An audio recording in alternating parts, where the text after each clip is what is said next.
Selamat pagi rekan mitra pengusaha, khususnya Badan Pengusaha Pemuda Pancasila di seluruh Indonesia. Saya dengan Hasan Abdul Qadir, tuan rumah BP3 TV. Hari ini, pemirsa, teman-teman, rekan-rekan dan mitra, kita kedatangan tamu yang sangat luar biasa. Seorang perempuan, seorang wanita yang sedang menahkodai sebuah organisasi badan pengusaha yang besar, yang terkenal, yang luar biasa di Republik ini. Tidak lain dan tidak bukan Ketua Badan Pengusaha Pemuda Pancasila. Saya punya ketua. Apa kabar nih Mbak Rin? Baik, selamat pagi semua. Selamat pagi Hasan. Pagi.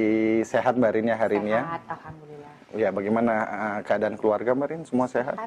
Sehat. Alhamdulillah sehat semua. Ya. Ini kita begini ya duduknya. Oke. Iya Mbak Rin, jadi gini Mbak Rin, ini adalah program dari BP3 TV. Ini mungkin launching pertama ya ketua dari Badan Pengusaha Pemuda Pancasila yang kita tampilkan di sini, yaitu Mbak Rina. Nggak apa-apa ya saya manggil Mbak Rina ya, karena pemirsa biasanya karena saya masih muda dipanggilnya Mbak aja. Dalam kehidupan sehari-hari, dalam organisasi saya biasanya manggil ketua, tapi hari ini saya manggil Mbak aja ya Mbak. Oke.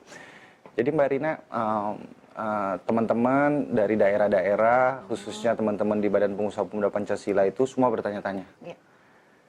Ini sekarang yang menahkodai ini namanya Mufrina SMB. Tentu teman-teman di daerah belum pernah bertemu langsung dengan Ketua Rina. Nah, jadi mereka ingin mengetahui background, terus kegiatan sehari-hari dari Mbak Rina, ya kan? Jadi boleh nggak saya bertanya-tanya beberapa pertanyaan? Boleh, silakan. Ya. Mbak Rina sekarang aktif di bidang bisnis apa ya Mbak Rina? Ya, untuk sekarang sejak tahun 2008 sampai dengan sekarang saya aktif dalam perdagangan oil and gas.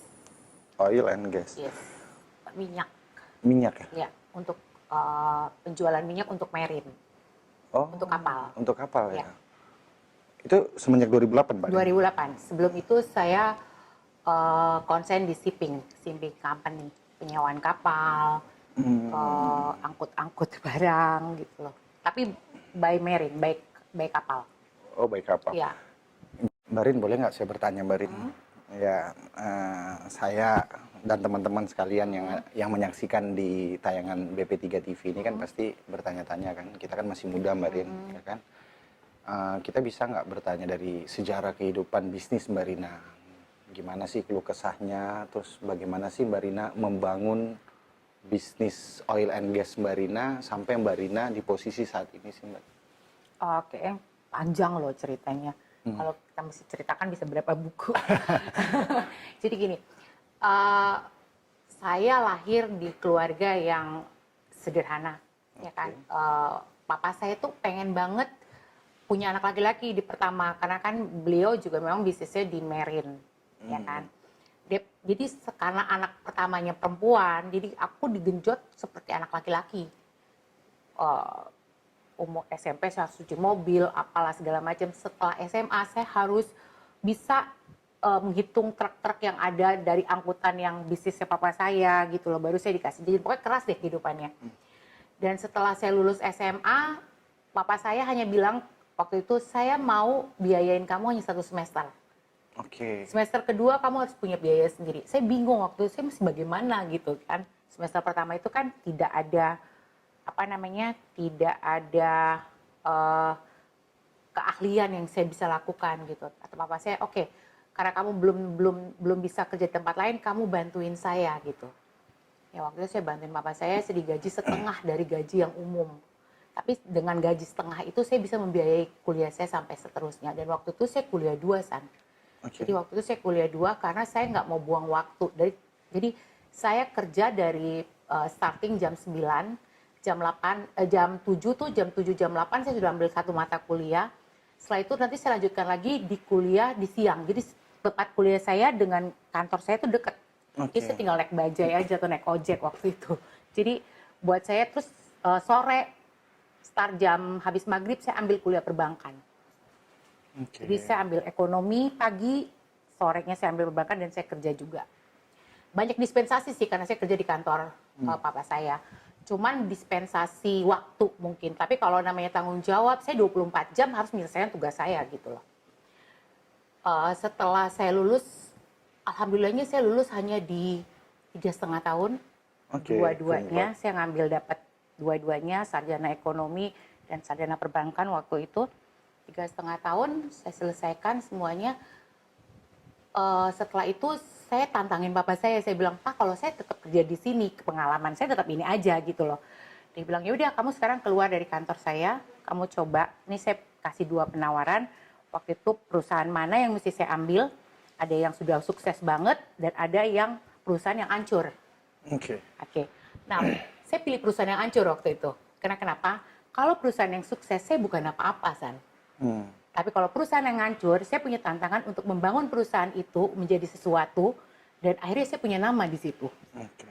Nah, saya pilih perusahaan hancur. Waktu itu bapak saya marah, ngapain kamu ambil perusahaan yang tidak bisa menggaji karyawannya 6 bulan?